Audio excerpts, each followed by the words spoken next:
Welcome to ModCast, a civilization podcast focused on game modding. Rob, R8XFT. T. Pengolan. Jan Boruta. Alpha Shard.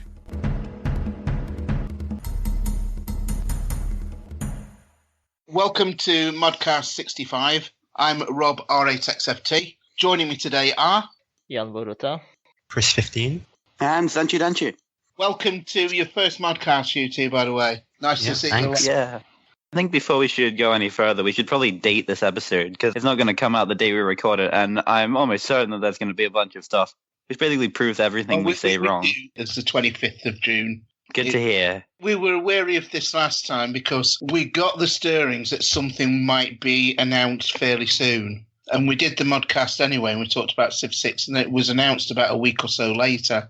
If it's not in the base Civ 6, which Civ and leader would you hope that would be modded as soon as possible? That's a difficult question. I mean, it is, but it might not be. A mod which someone else has done, so I don't need to do any work. Done. Yeah, it doesn't matter whether you do it or somebody else does it. What will you be calling for? Will you be saying straight away, we need to have this Civ in? I think it'd be good to have geographical civs done, because they've said that they're doing a Earth map, and so presumably it's going to come with TSL as well. So if there are any big gaping gaps in the map, then it'd be nice to have civs to fill those quickly enough. Oh yeah, that's exactly what I want. That's what I want. Day one, like just making civs to fill the gaps. Muiska, please.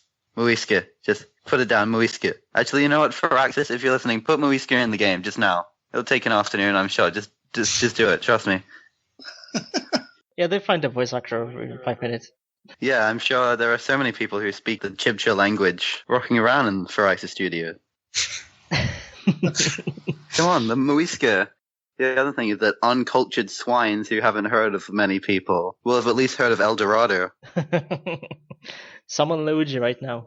Firaxis needs to make civs which are notable. Notable in the sense that people have known of them. The general audience will know who they are, with a couple of wildcard exceptions. Yeah. Like the Songhai. When I was a kid, when Civ 5 came out, I didn't know who the Songhai were. But like the Muiska have that little, oh yeah, El Dorado, I've heard of that.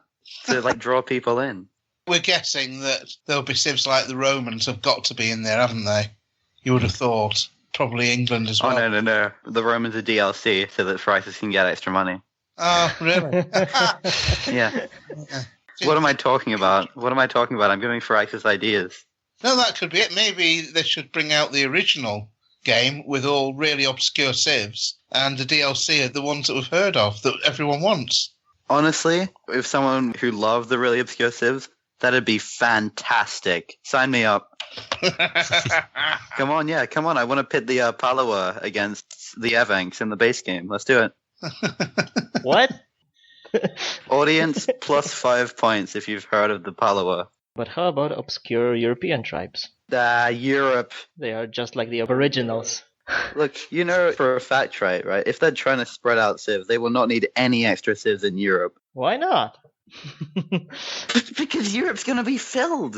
Look, Europe's a very small place. You can fit maybe 3, maybe 4 civs in there, and then it's overflowing. And it's still so rich in culture and peoples. It's going to be filled to the brim, and you're asking, hey, yeah, where's Dacia? Yeah, where's Dacia? Actually, no, I want Dacia now. You see? Hey, Firaxis, cut out Rome, right? You can put that in later. Put in Dacia.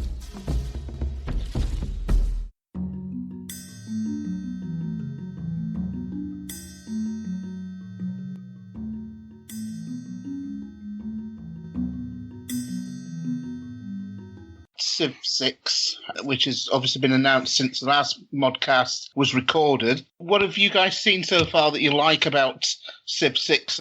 Do you think it'd be something that you want to mod? Oh boy, where to begin? Yeah, go ahead. Wow, there's been a lot of information. I've kept up with some of it, but generally I'm hopeful. There's always going to be a level of skepticism, but there's some really cool stuff to play with as well in the new Civ department. Especially the Eureka moment thing. Oh yeah, gain extra science if you do this. That sounds like it could be wondrous to play with. Yeah. Sort of 50-50 on the whole, oh yeah, it seems to have more of a leader focus than a civilization focus. Because a lot of my leaders I choose, when I'm doing civs by myself or with Colonialist Legacies, I normally choose leaders because, oh yeah, they led a civ that I want to do, and it's not so much, oh wow, this leader's cool. But it also gives some stuff to play with, so maybe we can have 13 rushes rather than just the 9. Yeah, there's always room for improvement.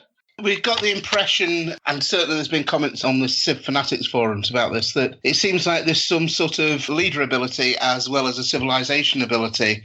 So that's given rise to thoughts that maybe there's going to be multiple leaders this time. Well, if there isn't multiple leaders yet, then it'll certainly be modded in. Yeah. I suspect it's also a framework for some DLC, that you could get alternate leaders in an expansion pack in addition to new civilizations.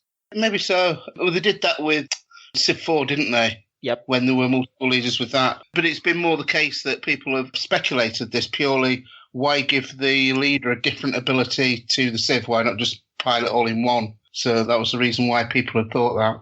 Yeah, definitely. It was a thing with Civ 5 that John Schaffer said that he wanted to work with separate civs and leaders, and in the code, most of the things about civilizations refer to the leader of the civilization, but it kind of didn't work out, as we can see. So this time, it seems they are doing it properly, that they decoupled leaders from the civs. The video with Cleopatra in looks okay, and it gives you a bit more of a sense of, now that we've seen 2 leader heads, it seems like the backgrounds are in some way like a painting or a painted sort of background, and that the leader heads are similar to a mix between Civ 5, Civ 4 and Civ Rev. It's still following the character idea, which it looks okay. It's just I prefer a realistic style. That's the only real problem I've had with the game so far. Well, for me, this art style is really interesting. It's sort of a middle ground because the caricatural style of Civ 4 and Civ Rev and Civ 5, really. It is sufficiently realistic to, come across as realistic, but it's got a tiny bit more character to it. I'm not qualified to talk about art in any aspect. Yeah, but you can observe it and tell us if you like it or not. Well, art is subjective, so. Yeah, you don't need a qualification. Almost everything's subjective, really. Yeah, at least they follow a pattern, that they all look in the same way, it's only a headshot, and I think I like it a bit more, because it gives some sort of consistency to it. Yeah. Consistency is crucial. Consistency is more important than having good art in some place and bad art in others, right? Consistency isn't subjective. Yeah, you can see it, in the majority of Civ 5 mods that don't get really good art, that is on par with vanilla. You have that 1 or 2 leaders that stand out as the worst ones. Especially in the modding world, the Civ mods that have some sort of modicum of quality to it, the most consistent with the game tend to be the most popular. If you look at both Cleopatra and Roosevelt, there's a couple of things that are consistent. One is that the leaders appear to be on the right-hand side of the screen. The other is that the background seems to be rather a kind of painted representation. So I think that as long as those items are kept in any art that you might do, Jan, or anybody else, then it doesn't matter if the character is even more realistic, even more like Civ 5 than Civ 6. Yeah, to keep that pattern. And, well, what I can say about the new art style that has a lot of pluses is that with the so far simplified icons, it cuts development time in a lot of ways. With the backgrounds being static, painted, and really subdued in contrast to the leader in the user interface, you don't really have to paint them. You still can use a photograph or something, just, slap some darkening here and there, and it still will work as a background without looking much worse. In my opinion, yeah, especially in the leader screens, it seems to be trying to put as much focus as possible onto the leader, which I think in general Civilization 6 is trying to do. Yes. Yeah, because it kind of defines the character of a civilization. It was highlighted in Civ 5, and in case of modders like JFG who likes leaders more than civilizations, it was a highlight of what could come, and it has come. Yeah. In the case of modders such as myself, oh no. But Jan was saying just there, with the backgrounds, they shouldn't be as difficult to do as they were before, because I've had a go with some bits and pieces that I picked up from the net and put through a few filters on GIMP 2.8, which make it look more like a portrait than a real image. So you feel like you could almost pick up a number of images that aren't really, copyrighted, and just make them look quite different but suitable for a background. I think that'll work quite well, saves you messing about a lot. I think from my own artistic point of view, it's always been the backgrounds that I've struggled with more than the actual leaders themselves, because I've been able to model those. Yeah, I really like the direction that it's taking, simply because it will allow more people to take part in it. Yes. I, for once, will stick to the paintings because I need it for my job. I need the practice. And it's one thing. And the second thing is that creating the backgrounds by myself will dodge the legal bullet of using copyrighted material. Yeah. So I could do the leaders without relying on anything right now. And maybe I could suggest or propose that I paint leaders and not make photo manipulations of them or something like that. Maybe they would fit and not stick out like a sore thumb. We will see. The legal trouble is the biggest thing for me, that I will be able possibly to create everything from scratch. But for the others who don't concern themselves with all this trouble, it also will be easier to do all this kind of stuff. So let's hope that modding leaders will be easier than in Civ 5. Well, that's fingers crossed. I hope so. Yeah. I would imagine that most, if not all, of the leaders from Civ 5 are currently in something like Blender somewhere. Some Civ fanatic who will then try and port them straight into Civ 6. I think one of the things that we really missed out on in Civ 5, and I hope it's not the case for Civ 6, is units. Yeah, there were some units, just really wasn't at the same rate that units were produced for the other Civilization games. One person that put something up about it'd be great if there was some sort of conversion for Civ 3 units into Civ 5. Seems to look quite similar. That'd be quite interesting. Yeah. The translatability of Civ 3, 4, and 5 seems to be pretty okay, because the units are pretty low polygon, low resolution, everything. But in Civ 6, you can see that the units are, again, a bit bigger. The models are smooth. There's a lot of variation. The dev announced that there will be some ethnic diversity to them. But at some point, they also mentioned that those units are made from bits and pieces, that they are mixed and matched. So there is a possibility that maybe there will be a repository of those bits and pieces that you could use to make new units. Yeah, I think the other thing that certainly used to happen back in Civ 3 days, I mean, they're still creating units for those 15 years on. But because you could create the unit from scratch there, rather than just skin a unit, you could create new animations, and that was great. And it'd be great to have that back in Civ 6, that kind of thing. Yeah, because modding 3D was a very big bottleneck for Civ 5 modding. Yeah. There were a couple of people who were doing this and porting models from Civ 4 and making new models and new rare skins. So a lot of Civilization mods use them to the fullest extent, I think, especially Colonials, Legacies, and JFD. They really use all the models available. Not to mention Red and other rescaling and ethnic units mods. Like you say, if it is the case that the units are made up of bits and pieces, there might be some sort of editor which allows you to build from scratch some units and hopefully make a couple of new animations, but we'll see. Yeah, it's a bit of a hangman's dream at the moment, but we'll see what happens. Yeah. When I started creating units back in Civ 3, I thought it looked like it was going to be really complicated, but it wasn't. It was a really straightforward process in Poser, so fingers crossed it might not be as complicated as we think it is, but we'll see. One thing I will say about the art in Civ 6 is that it's in a different style. We know this, but it should cause some modders, some artists to struggle with the new system and some artists to thrive. What have we been doing? We've been making art in this particular style for years now. So it's just a switch, but I think after a while we'll get back on our feet. Optimism.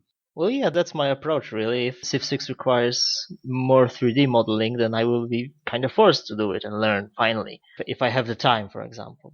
Case in point, buildings and unique districts. They will need 3D models. Yeah, I'm scared about them.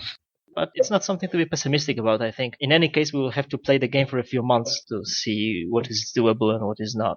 And I think many modders will hold off from making big mods until at least the first expansion pack, because it can really shake things around.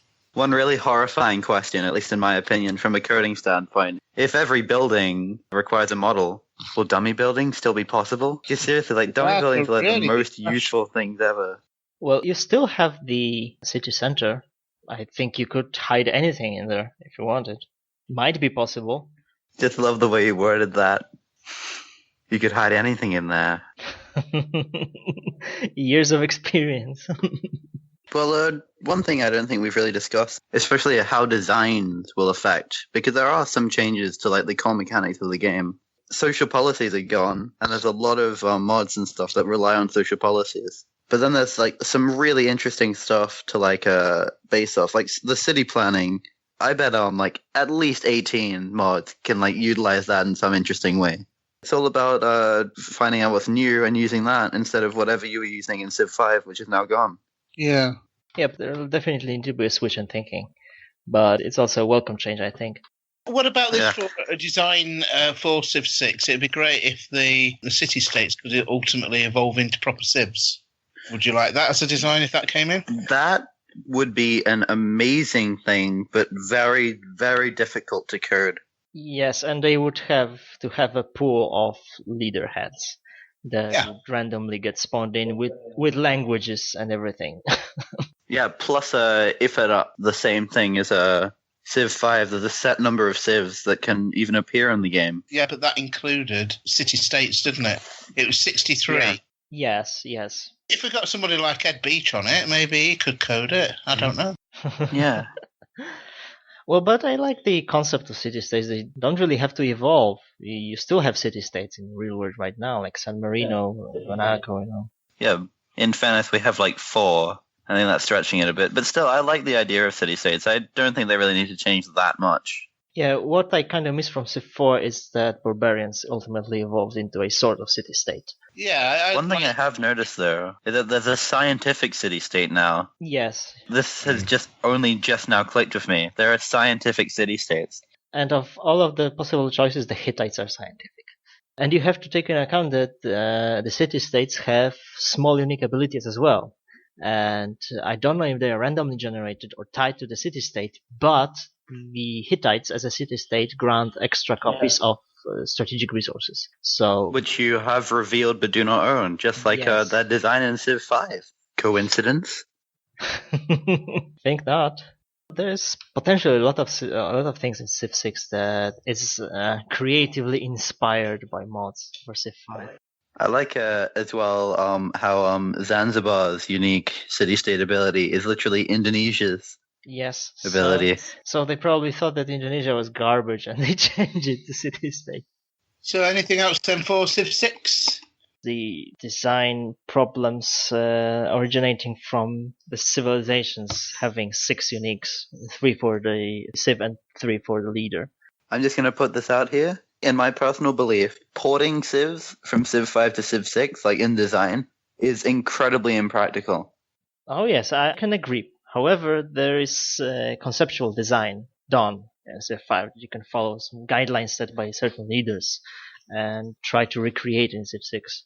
Well, because porting it most likely will not be available due to code differences and the game logic at large. Yeah. But I mean, there are some features from Civ 5 which have been altered drastically or are straight up missing from Civ 6. It's just the sense of whatever it is can be ported across in a lot of them. But I agree, there's other ones that probably have been modded in where it lies on something that doesn't exist anymore. Honestly, at the moment, the feature I'm most interested about in Civ 6 is agendas. Yeah. I really hope we can do some like absolutely crazy stuff with them and they're not like hard coded, especially for non-espoused, which interestingly enough actually became easier to design in Civ 6 thanks to the amazing ability of Eureka bonuses. But what I really want to do, if it's heavily moddable and you can like set it so that you can set, oh yeah, this will put their diplomacy bonus down or this will put their diplomacy bonus up. I just have this picture of them, non-espoused there, and every time you talk to him, every time you open up the diplomacy window to talk to him, you get a penalty. Every time. But for every turn that you leave him alone, like you don't try to talk to him, he likes you a bit more.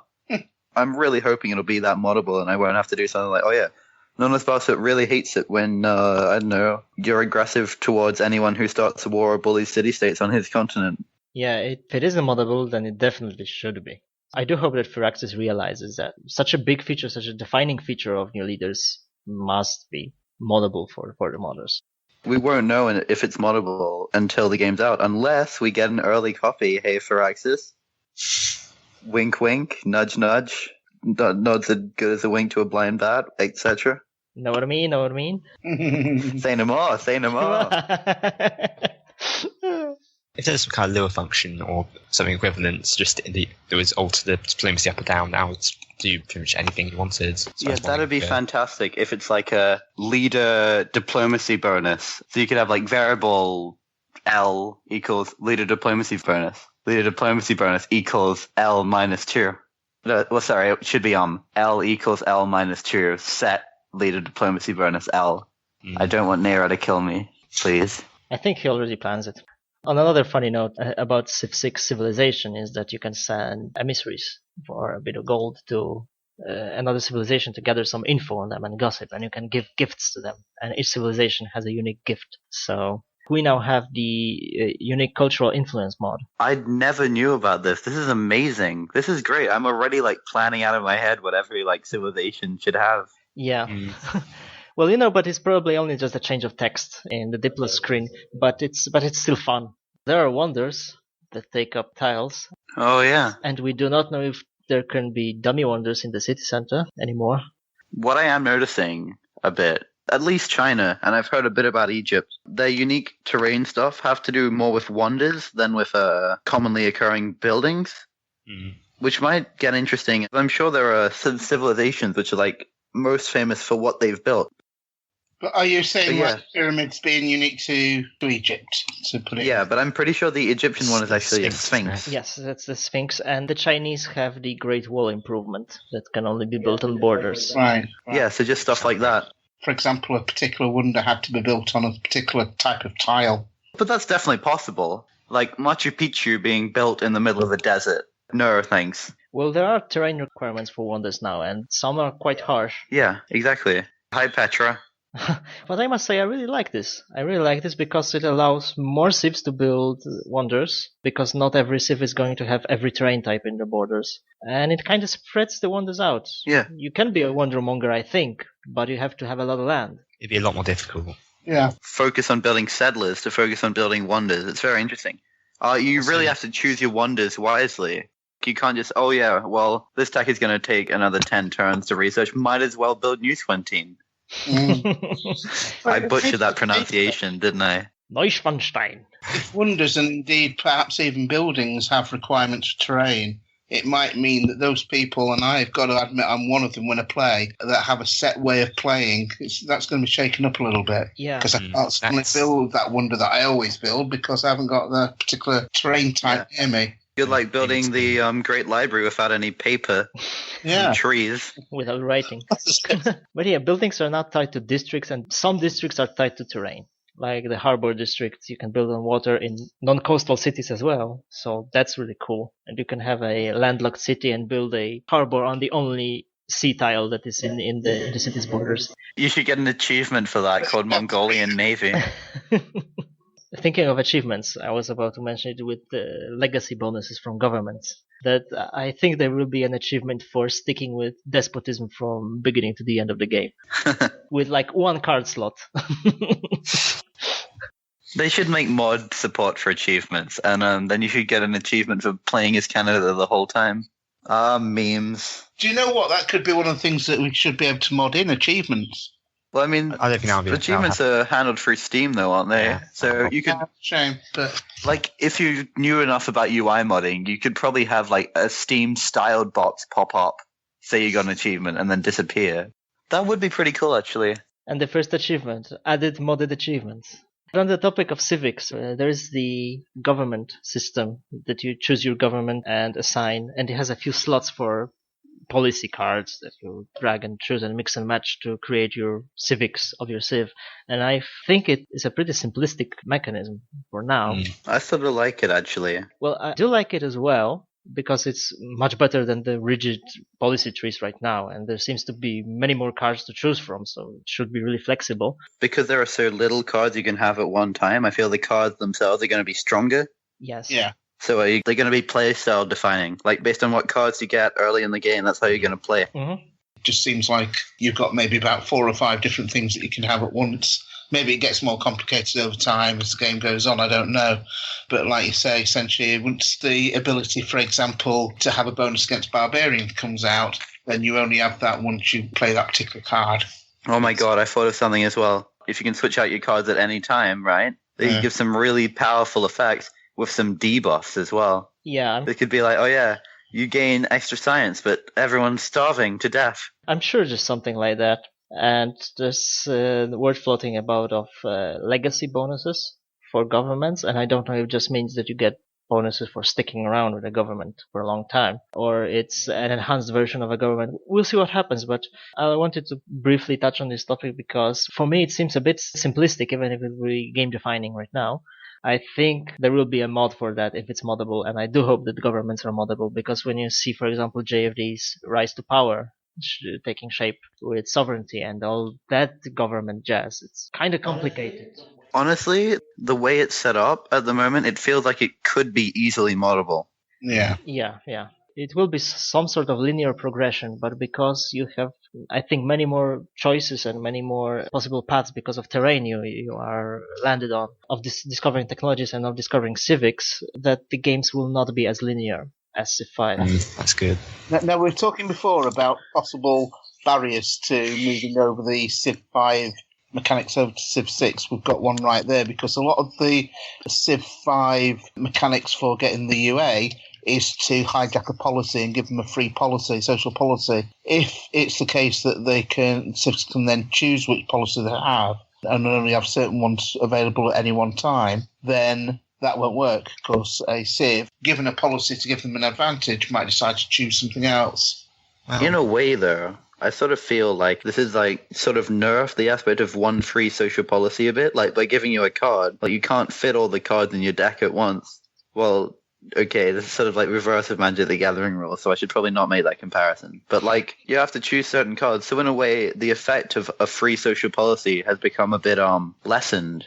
You can get another card, right? But you might not want to like switch out that card with the one you have. Yeah. It's sort of an interesting effect. I think it could be a lot more exploitable. in terms of modding, then hopefully we'll have to use dummy buildings and policies, because Frax have understood that we have to use these odd workarounds, and so they'll actually just give it to us, give us the ability to from the off. Yeah, maybe this time around we won't have to use workarounds. Dummy policies. Yeah. Maybe there will be a way to do it legit. With the dummy policies, once they're given, there's some way of sort of locking them in. So it's an extra policy that can't be deleted, and then on top of that, they have the government. You see what I mean? Yeah, you get a permanent card that isn't displayed anywhere. Yeah, that's a better way of saying it. Yeah. That could work as well. I've stated this before, but porting Civ 5 Civs over the Civ 6 is horribly impractical, which is good in a way, because I feel like it'll give people more freedom. They're not trying to like replicate what they did in Civ 5. And we get some crazy new designs which fit this better than ever before. I mean, a lot is talked about when we've been designing Civ 5 Civs, and the same happened in the other Civilization series as well. Whilst the actual mechanic that makes something happen might change, the overall sort of emphasis for that Civ may well be the same. So Rome is always going to be a civilization that expands and is a bit militaristic. Egypt is always going to be some sort of building Civ, if you see what I mean. But there might be a different way of expressing that in Civ 6 than there was in Civ 5. Yeah, of course. What the civilizations are known for and what they did will never change, but the way that it will be expressed will have to, with the different mechanics. Yeah. So, I mean, to take an example, Haiti, a civilization which is notorious for its revolution. Like, that's why it's most popular. So, obviously, its effects are going to have to do with revolution, regardless of what game it's in. But at the same time, they're also notorious for voodoo. So that's probably also going to make an experience, which will cause them to be slightly religion-based. But when religions are handled in different ways, then so will the mod. The idea is that you don't carry the direct code and functions from Civ 5, but you'll carry the unique, like what actually you need to be using and what they'll be about. So you'll still take over your revolutionary way and your voodoo aspect, but they won't be identical to how they were in Civ 5, but it's sorted out what they're going to be for you before you started. Yeah. What may well be as well is the designs forum on the Civ Fanatics. They come up with some ideas that aren't possible in Civ 5, and you know what? They might be possible in Civ 6. That is very true. Yeah, and what about all the legacy of Civ 5 mods that we have?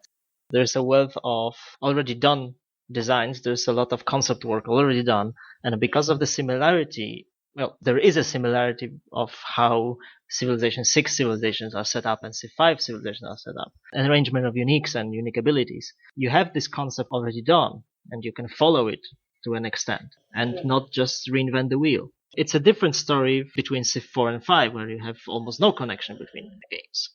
I think Civ 5 to Civ 6 will have somewhat the largest percent of modders transporting from Civ 5 to Civ 6. I totally agree. So we'll have some sort of retention of ideas and retention of research. Because when you came in with Civ 5, I started with Civ 4 but didn't play very much, so I didn't even check the customization for Civ 4 to research. I jumped in pretty much straight to Civ 5, but now we'll be staying with both games. Yeah, each time that's because the new Civ has looked so completely different to the old Civ in terms of modding, in terms of artwork, and people have thought, nah, I'd sooner stick with what I know and do a bit more for that. I haven't finished such and such a project, and never end up going on to it. With Civ 6, it looks so far like it'll be quite similar in a lot of ways. Yeah, and easier to move on to. And I think if all the people that we know that want to move on to it, we all know each other already, it might make it easier for us to transfer over. Yeah, and it was one of the biggest fears about Civ 6 that it will be so different that we'll have to be forced to stay with Civ 5. But it does feel familiar so far. What does worry me a bit about that is if most of the people who played Civ 5 and modded Civ 5 transfer over to Civ 6, they'll still feel like there's some level of ownership on ideas. There's like a subtle level, I'd like to believe, of first come, first served on the Civ 5 modding community. This is a bit pessimistic to say, but I don't feel like more Civs would be that thrilled if tomorrow I released a Tibet, for example. The point is that it's difficult because so many Civs have been made for Civ 5. It's sometimes difficult to find new Civs. So a new game seems like it would be an opportunity to start fresh, but I worry that some people won't see it the same way. If you were to do Tibet tomorrow with Songsun Gampo, but use different artwork, a completely different way of doing it, I don't think most Civs would have a problem with that. But if you did something similar to that guy did with one of COF Civilization. Oh, yeah, Sri Lanka. Yeah. Ooh. That was basically, I'll use all your stuff and make it what I think's better. We've all decided alternate leaders are going to be easier to code and are going to rely on like this base Civ. But with that, the idea of a first come, first served thing really come into focus. Because, I mean, if I want to do a Maori under Hongi Hika, but there's already a Maori under Te Rauparaha, I'll make Hongi Hika an alternate leader of Te Rauparaha rather than making a new Civ. Then the point of first come, first served is going to be hammered home a bit. So it'll be interesting to see how that works and see if it either fosters a sense of community or a sense of bitterness. But I mean, I'd like to believe we're a strong community, we'll rise up and our friendships will be forged closer by this change and not the grim alternative. You see, what will happen is the Civs will start off being quite easy to make. Then all of a sudden, JFD will come out with some new imaginative thing that we hadn't thought of and we must have with all the Civs, so that adds to the complexity of future Civs, and then somebody else come out with events and decisions and you'll have to go back and update all your old Civs so that it's up to date with all the new mechanisms that comes out, and it's like, what? Yeah, but we also have to realize that it will take some time to develop such big mods for Civ 6, and some guys will not bother making big mods before expansion packs because they might upset everything. We'll have at least a couple of years of living it free and easy. But that will come round. That will come round. What goes round? You'll say, do you remember that Civ that you made the first week that Civ 6 came out? We want you to go back and make it compatible with another dozen mods. Swings and roundabouts. You know, it's not compatible with Wish for the World. What are you doing? You know, it's like, well, you know, it wasn't available then. And it's like, what the hell? Why isn't this compatible with events and decisions? What is this, 2014? Actually, it was made in 2014. Yeah. But a general impression of the beginning of Civ 6 modding is that, we'll have to learn new things, new tools and new methods. Oh yeah, definitely. They even said it's on a different engine, which could really ruin some stuff. JFD and Nero might have to learn completely new languages. Yeah, and the second stuff is that the designs for Civilization and mechanics are a bit deeper, a bit more refined, so the development time and development cycles of Civs and research are going to be all the tiny bits longer. So for starters, we'll have to settle for quality instead of quantity. Yeah. Not like with a dozen rushes that are all about quantity. Well, in a way, the rushes will be easier to make because you only have to make a couple of uniques rather than making a whole new Civ every time. Yeah, you have the base Civ which is in the base game and you just slap leaders on top of that. Yeah. We could have more rushes than ever before. Oh yeah. At the expense of more Chinas, which is quite ironic.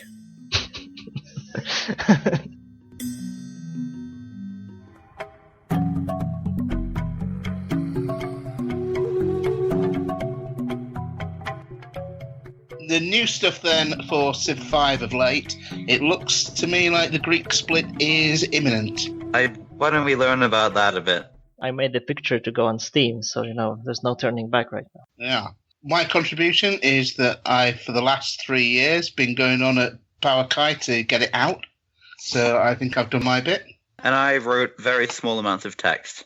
Have you done like the Civilopedia bits? I did 2 Civipedias, but I'm too terrible at them to do most of them. I did Dawn of Mans, though. Speaking of man, like the word man, the Manchu actually should be out, which is one of my pet projects. They're pretty insane. Care to elaborate? Well, I'm not a T-Pank level hype guy, so I won't give them like a stunning, oh wow, I must download this immediately. This is how narcissistic I am. I wasn't going to make them originally, but I had, what's the word? One day, I was eating porridge, and then suddenly I was like, oh my god. Basically, I thought, oh yeah, this is the best design I will ever come up with. So yes, I must make this Civ. Just see if I can get the design up right now. It'll probably have changed a bit by the time this is actually released. But the coolest bit is the unique ability, which is units are randomly assigned one of 8 banners upon their construction. Units receive additional combat strength and movement when adjacent to a unit of the same banner. Let that sink in a bit. Yeah. You have your units and you're basically separating them because ideally, when you have each unit, you're going to have some sort of banner and you want to group up civs with the same banner so they all get this extra combat strength and movement. So if you're clever with unit positioning, then you can basically just dominate enemies. And if you're not, if you're an AI, well, have fun not having a unique ability. It seems to me like making a stack of Doom that is unstacked. Yeah. See, Civ 6 mechanics, unstacking. Yes, the stack of Doom is back. The stack of Doom is back in Civ 5. But it's unstacked. Hide your children. It's just like a weird little war Civ. They have one which they have a ranged mounted unit which gets Chukanu effect, attacking twice per turn if it's next to 2 or more units. It has a musket man which can convert units to its banner, the banner the musket man has. Basically, it's all about getting these banners and just sending them in, like you want to pound your enemy into submission. Just like the Manchu did with China. Just like the Mongols did before. So there we go, tied it all up. Yeah. It's all fun, it's all bonkers, and it has historical relevance. Remove Ming, remove Qing, Manchu are the best. On the Qing, the China split will be back on track at some point. Oh, good. Because I was hoping for the Han before Civ 6 comes out. Yeah, the Han, the Ming, and the Qing should be there. Yeah. I think JFD was saying that the Pope was going to be his last one because the other Pope was his first one or something. Yeah, there are still a couple of civs that are to be done with me and JFD. It's, the Balkans. Oh, yeah. And Spain's just around the corner as well, isn't it? Yeah, Spain's around the corner. The Chinas. One civ that I am designing, last one for Civ 5. And the Pope. And there's Denmark, Kalmar Union. And the Pope is innocent, isn't it? Yes. But yeah, we were intending at some point to make an Alexander VI papacy, so the Borgia. Oh, I'd love a Borgia. Come on, make it now. I think we might go for him with Civ 6, although JFD said Pius is his. When you have the Civilization 6 agendas for leaders and how it's all leader focused, then the Borgia leader would be an excellent choice. But what can we talk about Civ 5 still? Well, me and JFD did Burgundy. It was fun. Yes, that was good. I've been busy integrating cities in development into Anno Domini, or a version of it. But it's cities in development. It's plagues. It's, crime, it's got loyalty, and it fits pretty well into the mod, actually. Yeah. Well, especially the plagues when you consider the ancient world. Yeah. Well, I did have plague in before, and I was quite happy with the health and plague element that Framed Architect did previously for it. But in the cities in development, all of those different elements sort of blend into each other and work well together. I've ditched those in favour of the cities in development version for that reason. Of course, because of that, I've had to put in the community patch, so that most recent version of that has gone into Anno Domini as well. And it's allowed me to do things like Constantine, bring him in, that JFD did recently. Yeah, there's a lot of new functionality with community patch you can do. And if you roll it into one package with Anno Domini, then no one else has to download this a third-party thing. This is it. I mean, one of the things that JFD said to me, one of the things with the community patch is sometimes it changes something and you have to update your own civs it's changed something within the community patch, but at least with this, if it's a version of it that's in there, then it'll stay pretty static. Yeah. That's definitely a good thing, and all the more steps to make Anno Domini complete before Civ 6. Yeah, I thought it was just something good to do in the meantime, because other than perhaps adding a couple of extra civs to it, there wasn't really anything more I could do. But, maybe integrating that was a way of waiting for Civ 6 to come along. I won't be updating the website with it, though, because I think that I will use the website for a Civ 6 version of Anno Domini and build it up from there. Oh my god, it's such a good thing to see this project go on from Civ 3 and now to Civ 6. This is great. Yeah. Spanning the ages. Yeah, well, it has lasted the test of time, but it's good that essentially I can use things that I've used before. When I moved from Civ 3 to Civ 5, although of course everything's changed, a lot of things have changed, but like I said earlier, the city lists haven't. Yeah. The Civilopedia list hasn't, and the focus for the civs haven't either. So it was a good starting point, and I think in the same way I'm hoping that the Civ 5 version will be a good starting point for whatever version comes out with Civ 6. Yeah, we come back to the topic of the wealth of research that is already done and available. Yeah. This is such a great to have a pool of ideas. Yeah. And I think equally I'll be hoping that this time things can link in a little bit better. So rather than having a version of, whatever you and JFD create and everybody else, that people can just download it and add it and just have Anno Domini lit up and the other civs, if you see what I mean, just play it straight away. But We'll see. Also, putting the job of Anno Domini support into the Civ creator, that could get interesting. Yeah. I haven't played Civilization 5 in 2 years. Really? I've been too busy modding.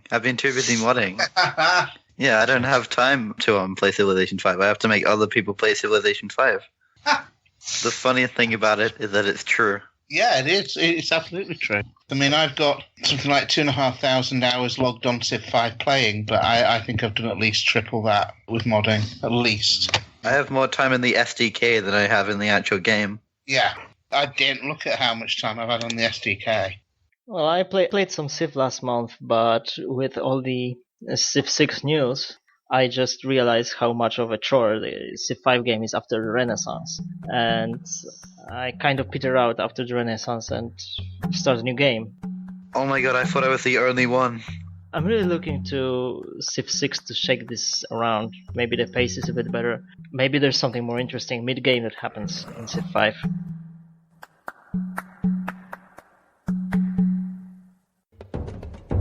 Support the ongoing Polycast Patreon campaign.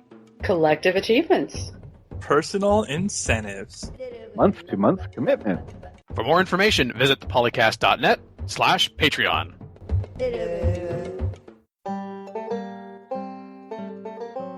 Calling today. In North America, the number is 301-637-7659. In Europe, 44121-288-7659. The only thing worse than being talked about is not being talked about. For more information on ModCast, log on to the series' official website at thepolycast.net.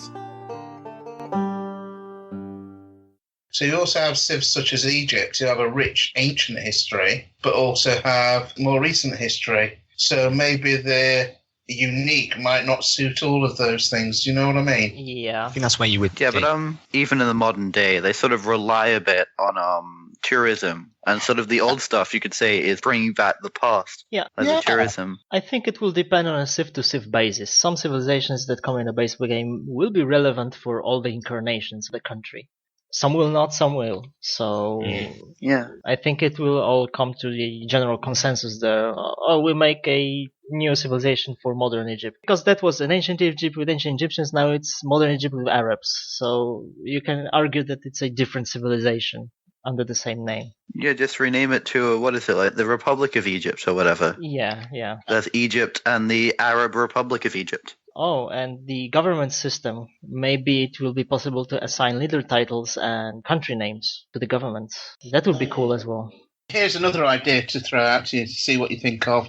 If there are multiple leaders like we're thinking that there is, how about some mechanism within the game that maybe the odd civ might randomly overthrow their leader and chuck a new leader in. So all of a sudden, they have a different focus because of that. Yes.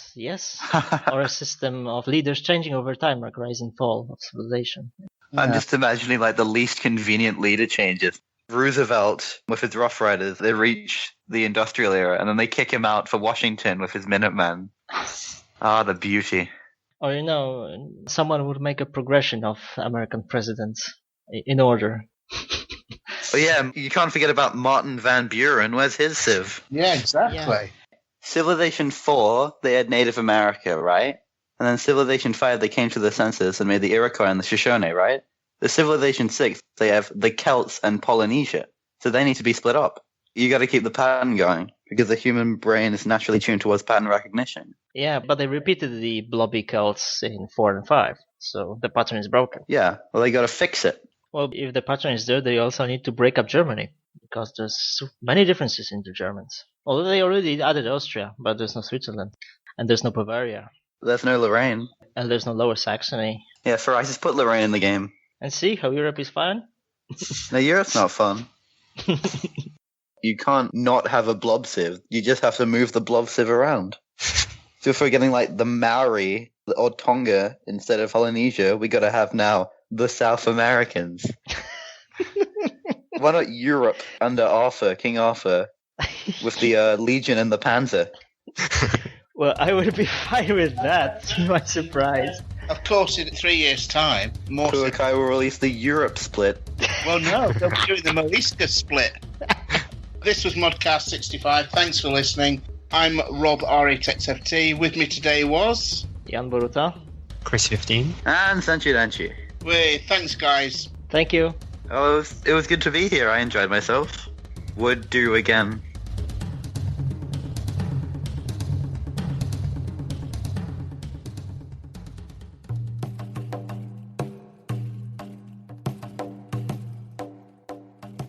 So is there like any opening procedure or whatever? yes, there is. What we would do is, in a moment when I open the modcast, I don't even know which number it is. Is it 65, Jan? Do you know? Joining me today are Jan Boruta. Chris 15. Sorry. Should we say you were first? It's okay, Yeah, we really should have thought of an try- order before beginning. Okay, don't worry. We'll do it then in the order of Jan, Chris, Senchi. Is that okay? Okay. Sounds good to me. What do we call you, by the way, when we're on the modcast? Senchi. Is it Senchi? Yeah, Sanchi's fine. Okay, so welcome to ModCast 65. I can't even say it myself now. Welcome to ModCast. Yeah, I was yeah, Go ahead. Oh, okay, And possibly like... here's a tariff. Go ahead. No, go ahead. Okay. Yeah, okay, remember when the thread gets posted for this, right? Like the Civ from, you have to remember to include the word Muisca in your post. By the time this modcast goes out, the Moiska will be already confirmed for Civ 6, maybe. Oh no, they'll introduce a playable demo we can only play as the Muisca. Well, speaking of not getting Nero to kill me, actually no, I should probably wait until those are actually released. Never mind, continue. I'm sure there are some... What's his face? I'm going to say words if I can remember. Yeah, it's a small step back to Civ 4 and merging it with Civ 5 that established the full screen leader head. Yeah, and in a sense, a little bit of Revcast as well. Rev, I mean. Yes. A little bit of Rev as well. It's all up to words. Really should have thought of something to say before I started talking there. No, it's fine. Yeah, don't bother thinking before saying anything. Yeah. Oh, that's worked for me for my whole life. Not planning on changing it now. Okay, remember kids, you never hope for the civs that like... what was I going to say? I've forgotten. Also, by the way, when I say remember kids, I'm referring to the audience, not the three of you. Okay. Ben, you gotta have a stupid name on the internet. One letter of difference. Yeah, if you're on the internet and your name isn't stupid, you've failed. You're making your account. Looking at you, JFD.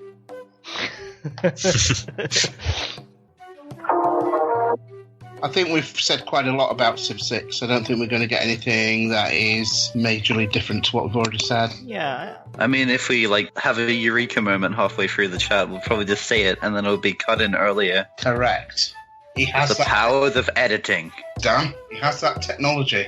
We'll still drift towards Civ 6 at some point. We will. Because it's too exciting right now. Thing is, I mean, we can put it in, and being Canadian, Dan will just apologise on our behalf. Yeah, so sounds like a win-win. We could have a competition. Whoever guesses correctly the number of times I've said Muisca gets a century point. But is it how many times made the cut, or how many times you said it before the cut? Yeah. I don't think this will make the cut. I think it won't. I've got that feeling. He'll say this has nothing to do with civs at all. Well, quick, we got to make a Doctor Who Civ after this is done, but before it's edited, so it's relevant. Actually, no. What am I talking about? Don't worry, by the way, Dan Quick edits these conversations, so what we start out with isn't what we end up with. So it doesn't matter if there's any breaks in the conversation, I don't know what to say next kind of thing. That'll all be edited out. Both of our regular viewers said they enjoyed this episode. Oh wow, already? It's not even done yet. That's great. Oh, we can do the record date again, just for the purpose. Oh yeah, we could do the first bit, couldn't we? Welcome to ModCast 65. Recorded on the 25th of June, 19... the 25th of June, 1916. First in the news, the incoming German. Hi, this is ModCast with me, Rob, R8XFT. Oh no, I was going to say the date, wasn't I, and everything. Right, okay. Yeah. Hi, this is Mod... That was the point. Maybe some more free talk for the lols. You mean there was parts of this which wasn't free talk? Yeah, and he's Jan's favorite because he's Polish. Yeah, and he has statues in Lorraine, so people like him. I think basically everyone has statues in Lorraine. Yeah, but about Burgundy and great works of art, we were planning to do something like that upon first. Charles de Bolt has a statue. Could you not interrupt me for once? Sure. Fuck you, man. Go ahead. Go ahead. No, I had my 3 tries. I've used them all up. You never know what I want to say. Get lost. You're a wild card. I was legitimately intimidated there. Alright, next topic. You're never going to elaborate. Well, seems the recorder picked up this conversation right now. It looks like it probably is, actually.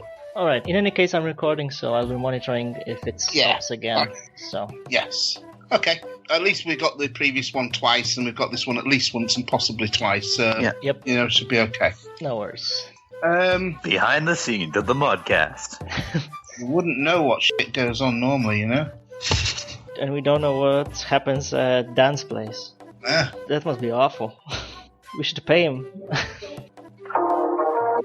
Everybody, be cool. This is a podcast. Record date? June 25th, 2016. Civilization 4 and 5 sound clips. Copyright Take-Two Interactive. Copyright Civilized Communication at civcom.net.